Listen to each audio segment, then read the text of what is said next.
It's officially 2023. One of my favorite things is to do is to make a top 10 list of my favorite movies of the previous year. So I've curated a list of 10 movies and I'm going to go over my top 10 favorite movies of 2022. Let's get it started. In 10th place, I have Glass Onion, the sequel to the hit movie in 2019, Knives Out. This movie is bigger in scope than the first movie. It has a star-studded cast and has a great mystery behind it. The story is told in a non-linear fashion, which it was very cool to piece together the different storylines and put them in a timeline. Now, this movie I thought was way better than the original Knives Out, but I did like the first Knives Out. It's not like I didn't like the first one. I definitely think Glass Onion was an overall improvement over the first Knives Out, and it has made it in my top 10. In 9th place, I have Doctor Strange in the Multiverse of Madness. This sequel to the 2016 Doctor Strange movie expands on the first movie with new characters, previous characters, and a big bad villain, my girl, Wanda Maximoff. I definitely know this is an unpopular opinion, but I think Doctor Strange in the Multiverse of Madness was a fantastic movie. It of course did not live up to the hype that I had, but you never want your speculation to become your expectations. But overall, I really love this film. It had a lot of character growth in Wanda Maximoff, and I thought it was a fantastic addition to the MCU. In 8th place, I have The Unbearable Weight of Massive Talent. This is the comeback for Nicolas Cage. It was amazing. We had Pedro Pascal in there. I had no expectations for this movie. I went in without knowing much, and I gotta say, it definitely was a good thing because I was on my knees laughing the entire movie. There's this one scene where I'm not kidding, I was probably laughing out loud for a good 30 seconds straight where I had to catch my breath.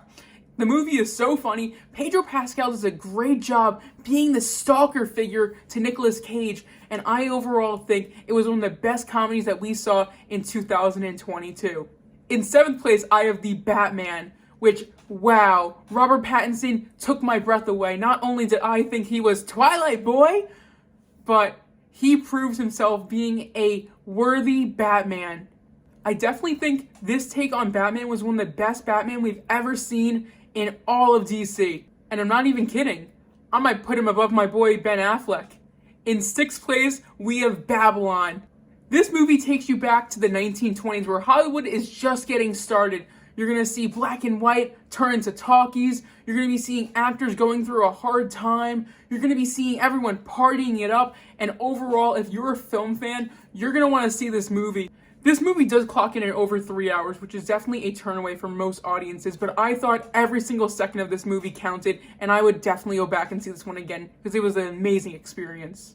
In 5th place, which I consider the best animated movie of the year, we have Puss in Boots: The Last Wish. I did not know what this movie was about, and I'm so happy I went in without knowing anything because this movie took my breath away. It got me all the emotions. At one point in the movie, I felt like it was a Pixar movie. I was literally crying. You had a grown-ass man like me crying Puss in Boots. This movie addressed a lot of adult topics in it, which was definitely a shock from DreamWorks. This movie addressed a lot of adult topics which I was not expecting.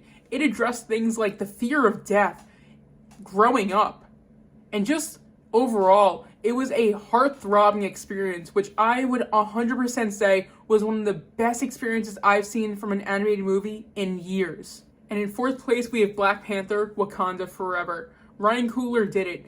He took the tragic passing of Chadwick Boseman and he made this movie with every single emotion that he could, and he delivered a fantastic MCU movie, which I would say was one of the best of Phase 4. This movie had a lot of amazing characters. You had Princess Shuri dealing with the loss of her brother and trying to step up to be the next Black Panther, but not wanting to. You had Namor, which has had a civilization hidden from the rest of the world that's been exposed, and he doesn't want that to happen. And then you have Queen Ramonda, and wow, if Angela Bassett does not get an Oscar for this performance, I will be shocked. In 3rd place, we have Bullet Train.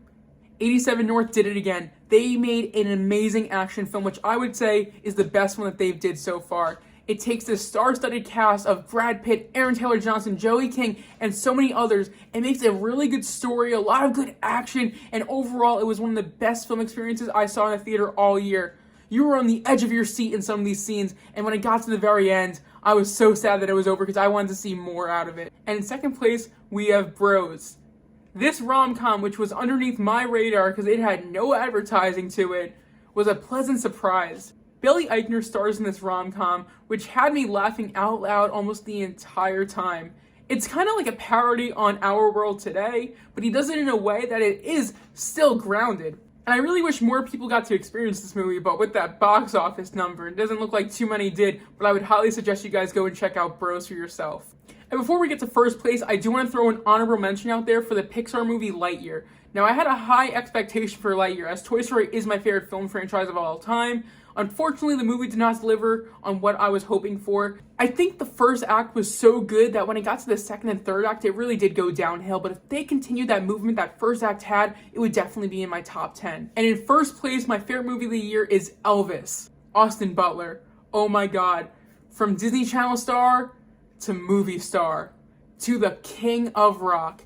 He did a fantastic performance that literally made me think I was watching the real Elvis on screen. And Tom Hanks, who knew that he could be so unlikable? But Tom Hanks delivers, and it came with a story that made you really feel for the characters, and I really did feel for Elvis, and it got me tearing up at the end seeing his final performance.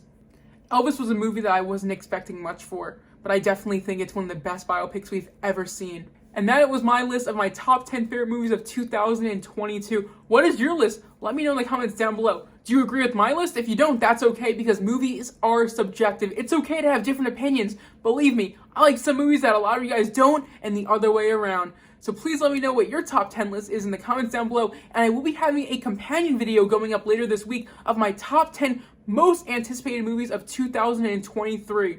Thank you guys so much for watching this video. Make sure you like, subscribe, and leave a comment down below, and I'll see you guys in the next one. Peace.